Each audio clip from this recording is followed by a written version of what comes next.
welcome to our week one video series for high school football officials and improving our skills and new rules knowledge of the high school football game. A lot of great plays this week. Got one at the end dealing with illegal substitution, illegal participation. That's all the way at the end, but a lot of great plays in between. So let's get started for this week's week one video. In our first play, let's talk about when a player's helmet comes off. And that would be related to Rule 3, 5, Article 10, an official's timeout. An official's timeout shall occur when the helmet comes completely off during a down of a player during the dead ball action or live ball action. It's not attributed to a foul. So in this play here, our quarterback's helmet comes off. So the covering official should stop the clock, stop the game clock, communicate to the sideline that the player has to go out because of the helmet coming off. So let's make sure we communicate that information. Then we can start the game clock back when appropriate, but we got to reset the game clock or the play clock. It goes 25 if it's for an offensive player, 40 for a defensive player. If it's an offensive and a defensive player, according to the 2026 NFHA's guidelines, it's a 25-second play clock. The next play, let's talk about the sideline markers, specifically Rule 2, Section 2, which states these sideline markers, as indicated here by the red circle, should be no closer than 5 yards from the sideline.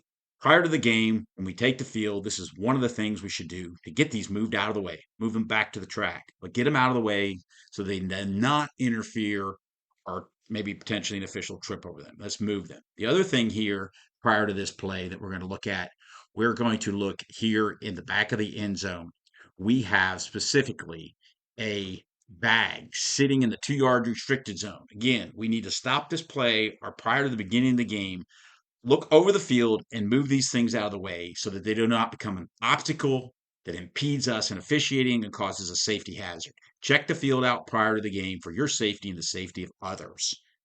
Now, let's talk about our keys. So we know that the back judge keys off of the strong side. And in this case, we go off of our tackles, the number of eligible officials outside the tackles. And we can see here in this play where our tackles are at. And then we can see that we have 2 eligible receivers on the headline judge side and 1 eligible receiver on the line judge side that I've highlighted. So 2 on the headline judge, 1 on the line judge. So the back judge's key will be located on the strong side, which is the headline judge on this play. Now we know we only stay with our keys approximately 2 seconds, and then we kind of shift into a zone. But we can see here our line judge is actually being shaded by the back judge. The back judge is actually shading the line judge's side. And yet his key is all the way over here is indicated by the arrow on the headline judge side. You'd be better off to be positioned more so in the center of the field or at least stay in the middle of the uprights to better position yourself on a play like this so that you can see your key better and also help in the middle of the field. And as we take a look at this play, yes, play does happen to go to the line judge side on a pass play, and we do get the correct call here. But the back judge could have been in the center of the field and made this decision also. The referees, let's make sure we're in the correct position on extra points and field goals. If we do not face the holder on the wrong side, if we see the back of the holder, we want to be facing the holder. It gives us a better view of the kick, the ball, the hold, and so forth. So be facing the holder, not on his backside, and it will put you in a better position to see this play. Okay, our next play here will be a punt play, and we're going to talk about the player I've highlighted here, one of the protectors who's not on the line of scrimmage. We're going to talk about Rule 2, Section 17, free blocking zone, legal blocking below the waist. And we know that a player can only legally block below the waist when the block occurs in the free blocking zone, the players are on the line of scrimmage, and the block is immediate. And we know this player does not meet any of those criteria. He's not on the line of scrimmage, not in the free blocking zone, and there's no one in front of him to block immediately. So he cannot meet any of their criteria that's required for him to block an opponent below the waist. He doesn't meet it because he's not on the line of scrimmage. You can't block immediately. So this is the referee's position to monitor this and officiate this and rule on this because of the mechanics on this particular play. You see right here, he goes down, blocks below the waist. It's a 15-yard penalty on a scrimmage kick play by the kicking team. So the enforcement would be for the receiving team to have the options of either previous spot, 15 yards, and replay the down, or enforce from the end of the play if the R is next to snap the ball. It's a good play right here to talk about crew communication, working together, and specifically Rule 7, Section 5, and Article 2, the exceptions to grounding or legal grounding. So we can see this play here, and we're going to come back and take a closer look at what happens on this play specifically. So we know underneath the exceptions that the pass has to reach the neutral zone, including the extension beyond the sideline. Okay, that's number one. Number two, passer is the only player to possess the ball after the snap ends. And both those things must be met. And we know that the passer is the one that possesses the ball. The other thing is the passer that possesses the ball has to get out beyond the lateral boundary line of the free blocking zone. It's established at the snap. And this line here is kind of an indication of where that lateral boundary line is approximately. So the offense has to meet all three goals. So first of all, we know this is the passer who received the snap. Second, we can see right here that this passer definitely gets outside the free blocking zone, that line area that I have indicated here approximately. Now, got to meet the final third criteria, which is the pass must reach the neutral zone. And we see it where it lands at, right? Not a great angle for us, right around the 11-yard line. So, a couple of things here. H and L, this is why you stay in your area. This is why you got to be there to rule on this because you're the only ones that are really going to be able to rule on this. Next up, we need to communicate this information, whether it is beyond or behind the neutral zone or so forth, to the referee because the referee has to get over there and get the spot for the enforcement because that would be enforcement spot where the passer released the ball.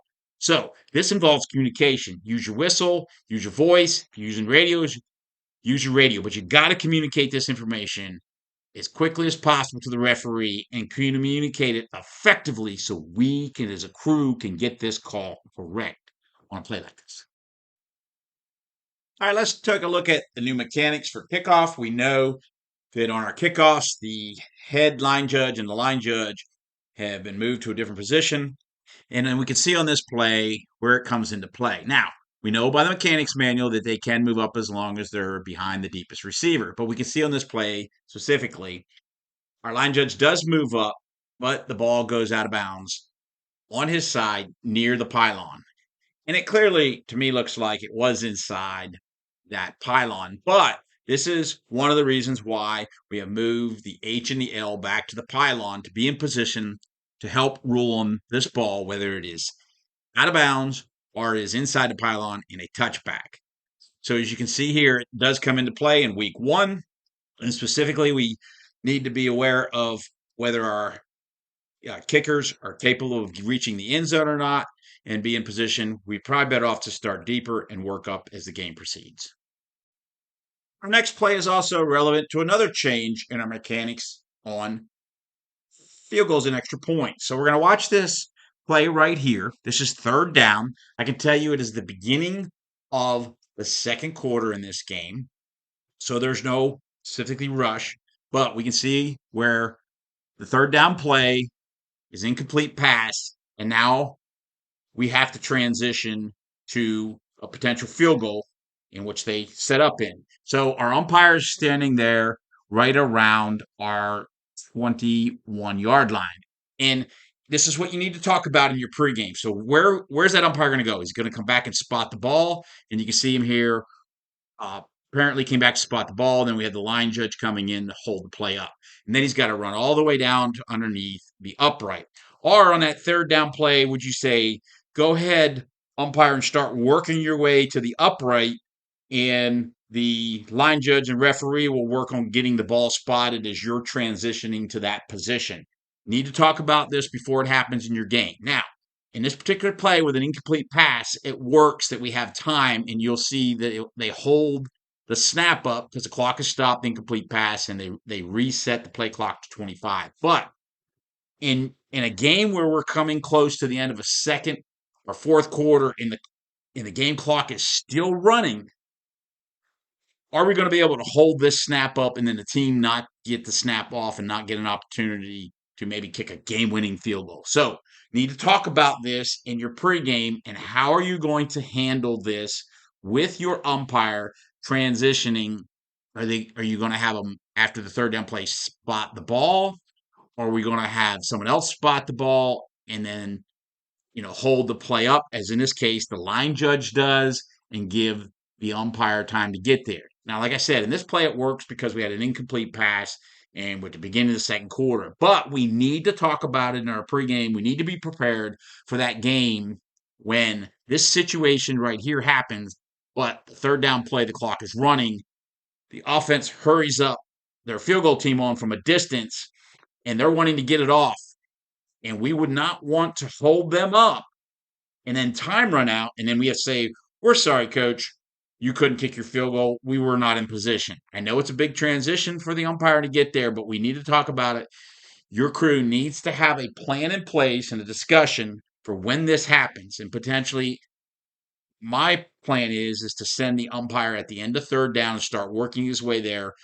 The three line of scrimmage, the referee, the H and the L will work to get the ball spotted and get in position. Hopefully by then we can allow the team to make the kick and not have the clock expire. So talk about it in your pregame, come up with a plan, and be prepared before you get on the field and it happens. On this next play, we have a scrimmage kick or a punt. And we're going to have a play. We're going to deal with Rule 6, which is talking about kick catch interference or KCI. We're going to see right here, interference occurs on the receiver and the back judge gets his penalty marker down. Now, the key is here, we got the foul. So what are our enforcement options in accordance with the rules? So do you know the enforcements that the receiving team would have options of on this play? We need to know those because there are actually three choices or three options for the receiving team. So the first option is for R to choose to have the 15-yard KCI enforced in the previous spot, 15 yards, and replay the down. So in this case, the 35, we do 15 yards back to 20, and we'd replay fourth down from the 20-yard line. Now, that is option number one for ours. The second option for the receiving team is to have specifically what is called an awarded fair catch, and you would enforce the penalty from the spot of the foul, 15 yards, and you see the spot of the foul is at 25. So we'd enforce 15 yards from there, which in this case we put the ball at the 40, which would be given an awarded fair catch. Our final choice that R has on a play, in this case, kick catch interference, is to have the results of the play, no penalty enforcement, the results of the play, which in this case is the 35-yard line. They would next snap the ball, 1st and 10 from the 35-yard line. So remember, they got three options: previous spot, spot of the foul, or results of the play.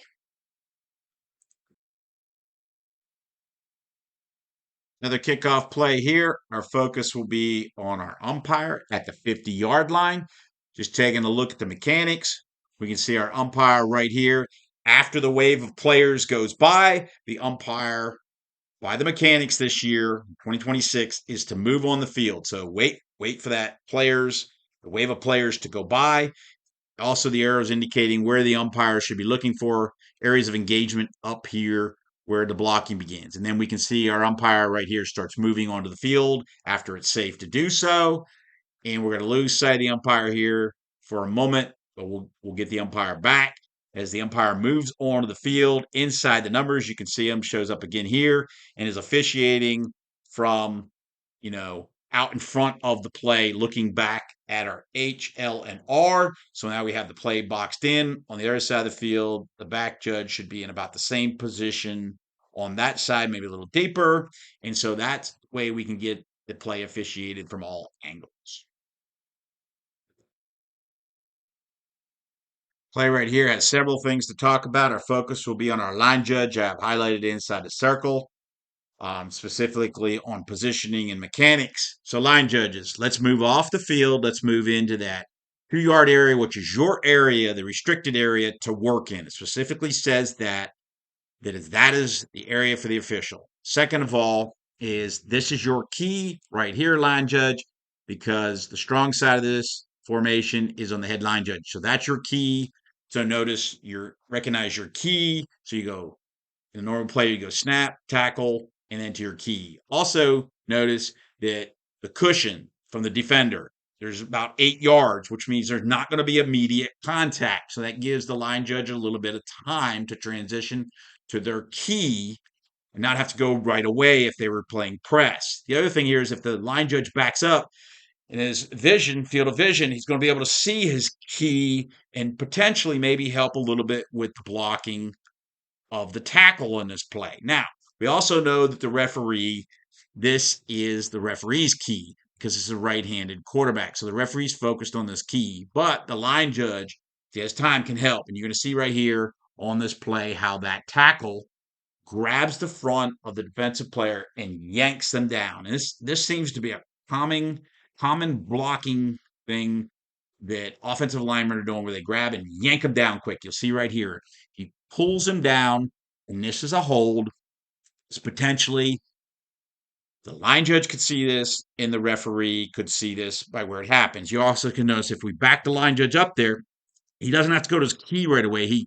He's focused in, and you can see by the bill of his hat, he is looking in to the line. He's not looking at his key. So you clearly see this. Also, he's backing up, and that's why you just want to start on the sideline anyways, and then transition to your key. But we need to see this type of hold.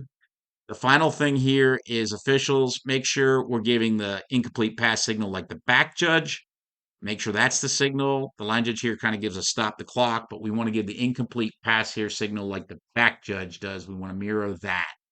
So let's be alert for this type of hold by the offensive lineman. Let's talk about Rule 983. No player, non-player coach should be in the restricted area when the ball is live. This is also sideline management as a point of emphasis 2026, and it continues to be a point of emphasis. And that's basically saying that we as officials need to clean up our restricted zone and getting these coaches, players, and other team personnel out of the box. Why?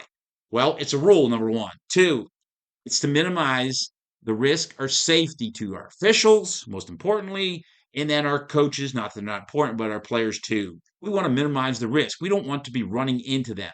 Let's clean these areas up so that we do not have congestion and help with game flow. If we get this early in the season, it will take care of itself. We have the tools and the rules to support us. If we need, put a marker down for a warning, and then if we need to put another one down for a penalty, that usually clears it up. But let's clean this up. Let's not let this become a problem. This is correctable. And let's make sure we can clean up our sidelines so that we have a safe zone for those wing officials to work in. Our final play this week in week 1 deals with an illegal participation or potentially illegal substitution. So we see the defensive player, number 71, come in, and we can see player number 51 leaving the field. So, would you call this illegal substitution or participation? Let's take a look at the play from the end zone view. We can see the substitute coming on and the other player leaving. Now, another question here is, did the player leaving encroach, violate the neutral zone? Not easy to see from this angle, but we have to make sure that that player did not. As you can see him here running right down through the offensive line of scrimmage area. Got to be alert for this. And look, it looks like he does encroach potentially. Now, this is illegal participation because of right here. Watch the defensive player leaving, number 51, impede number 18. And the rule states 9-6, Article 3, no replace player, substitute, coach, athletic trainer, or other attendant shall hinder an opponent, touch the ball, influence the player, or otherwise participate. He definitely hinders number 18 right here. 18's got to run a new route to avoid him. So this is illegal participation. Now, I would strongly recommend on a play like this, when you have this defensive player running out and the snap is about to occur imminent, that we stop this play and put our penalty marker down before the ball gets off and get a illegal substitution on this play to avoid having illegal participation in this act right here of impeding. So shut this play down when it happens like this, when we're going to have participation. That way we only have a 5-yard penalty. Now, the other question on this play is, where are you going to enforce this penalty from? Are you going to enforce it from the succeeding spot or the previous spot? What's your answer? Well, the rule, you would enforce this from the previous spot 15 yards. So in this case, Team A, or the offense, would have the option to take the results of the play, or they can take illegal participation, which would be 15 yards from the previous spot. In this case, it would be half the distance because where we snapped the ball from. So shut this play down, call it illegal substitution, avoid some of this. I think that would be the better decision here.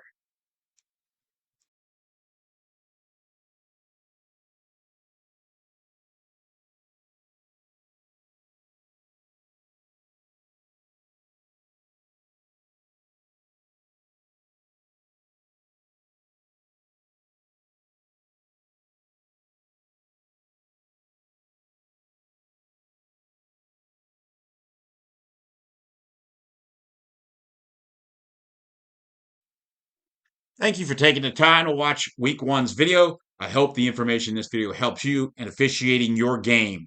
Please feel free to hit the like button, subscribe, or share. Thank you very much for your support. And until next week, when we have our week 2 videos, have a great game. See you next time.